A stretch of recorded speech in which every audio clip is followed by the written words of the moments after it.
السلام علیکم. وعلیکم السلام ورحمۃ اللہ. خیریت ہے؟ صبح ادھوری ہو گئی وہ.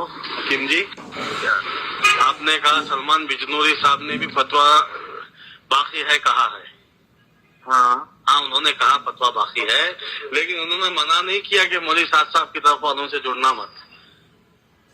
انہوں نے علماء سے کہا سنو کیا مطلب ہوتا ہے؟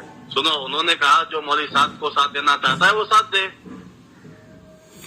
یہ نہیں کہا ہے. جی دکھا دو جو ساتھ دینا چاہے گا ساتھ دے دکھاؤ اس کو. دکھا دو تو کیا کرے گا تو حکیم جی؟ تو ہم اگر دکھا دیتے ہو اس بات کو ایسا انہوں نے کہا ہے ہاں تو میں ان کی مخالفت چھوڑ دوں گا. سب کی چھوڑ دینا. اس کے بعد اگر بھائی میں کہہ رہا ہوں اگر نہیں کہا ہے تو تم توبہ کرو گے اس بات پر میں ان کا ساتھ نہیں دوں گا. میں قیامت تک انہیں کا ساتھ دے گا. کیا ہے بات کرنے سے امت کے غم خار ہے علماء دیوبند، علماء دیوبند، امت کے رہنما ہے علماء دیوبند. جی بولیے حکیم.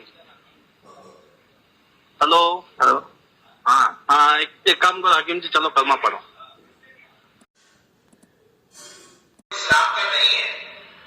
ہم سب سے یہ کہنا چاہتے ہیں مسئلے پر اختلاف چل رہا ہے اس میں دیانت کے ساتھ جو رائے ہے اس کو بیان کریں.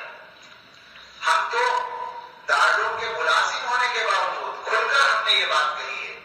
مولانا صاحب کے بیان کے ایک حصے کی ترتیب میں نے کچھ کہا تھا تو اسی میں نے یہ بھی کہا تھا کہ جن علماء کو دارالعلوم کے فیصلے سے اور فتوے سے اختلاف ہو، حقیقت پہ اختلاف ہو، کسی کے دباؤ میں نہیں اور دنیا کے کسی مفاد کے لیے نہیں بلکہ رائے کا اختلاف ہو، انہیں حق ہے اختلاف کا اور بالکل وہ ان کا ساتھ دے سکتے ہیں. کوئی حرج کی بات نہیں ہے. مسئلہ یہ کفر اسلام کا نہیں ہے. ہم سب سے یہ کہنا چاہتے ہیں مسئلہ یہ کفر اسلام کا نہیں ہے. ہم سب سے یہ کہنا چاہتے ہیں